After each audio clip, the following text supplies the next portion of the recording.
ô liền tiền hơi để đưa chụp liền kịch kịch đi cái lạnh nâng nên ngọt bạt nào kia sang sông thâm mây xoài lo xoài xoài lo thì áp cái bọt hơi tẹt là về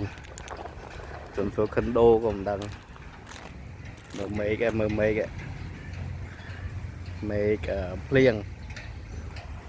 bánh khoai bị từ khăn này lấy cho bài tại màu khoai khăn khỏi bị hiền nó về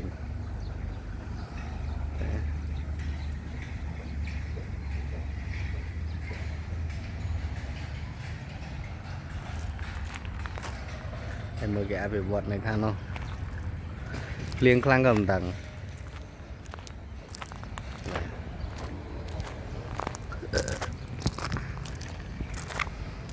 ơi vậy là liền hái ban rơi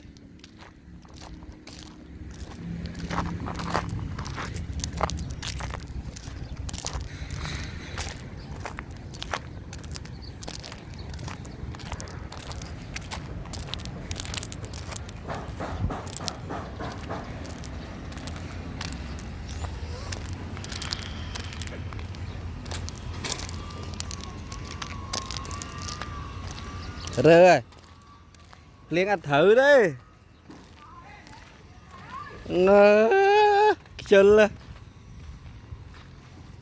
chân lụa mà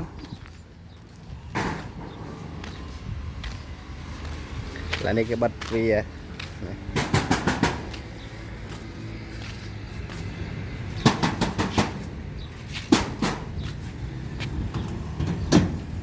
chân lụa mà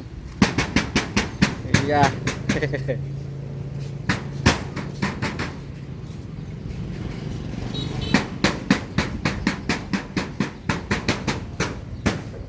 Để chả sao ấy để đắng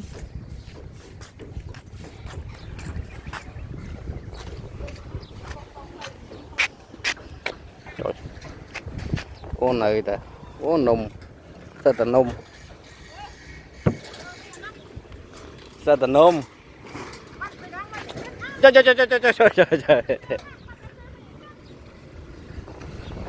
cái bắt chết đây đã chết ai nấy say kìa ở trời sao tình đúng nè nát tật nấy đã đây nè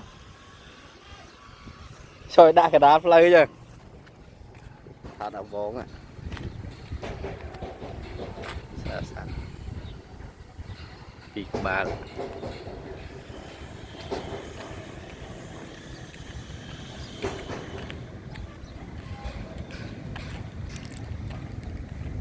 đây đó là gì hai á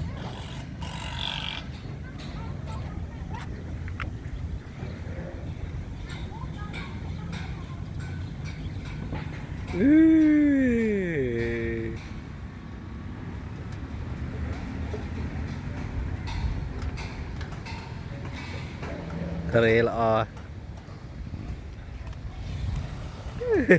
tay với hai wow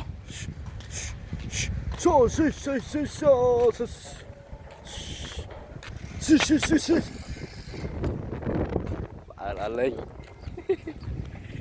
mà bị cái ba lên bị đây rồi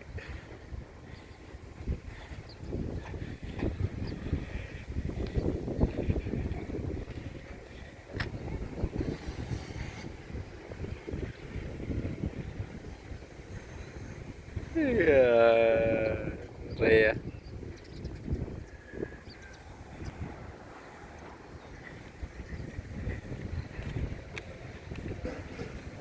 lại đưa ra té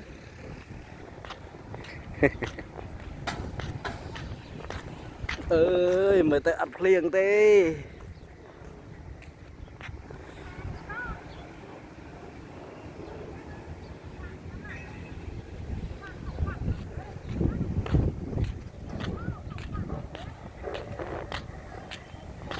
u là hốt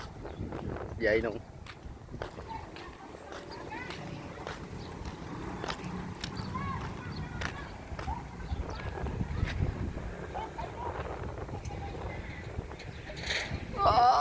tao ơi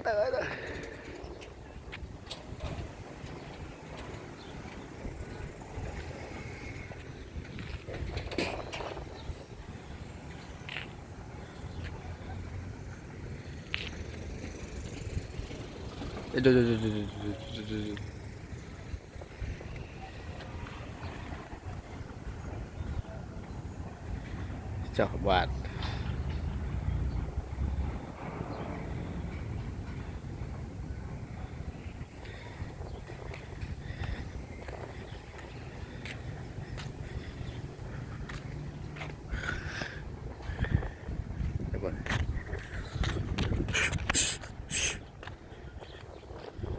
hai đấy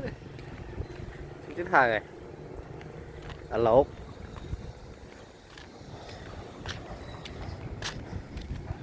cúc cúc cúc cúc cúc cúc cúc cúc cúc cúc cúc rạch lại okបងប្អូនមុននឹងចាប់វីដេអូសូមបងប្អូនជួយ like និង subscribe ក៏ដូចជា share ផងបាទខ្ញុំនឹងធ្វើ vlog ផ្សេងៗក៏ដូចជាមេរៀនផ្សេងៗតាក់ទងនឹង YouTube ផងដែរអូខេអរគុណច្រើនបាយបាយ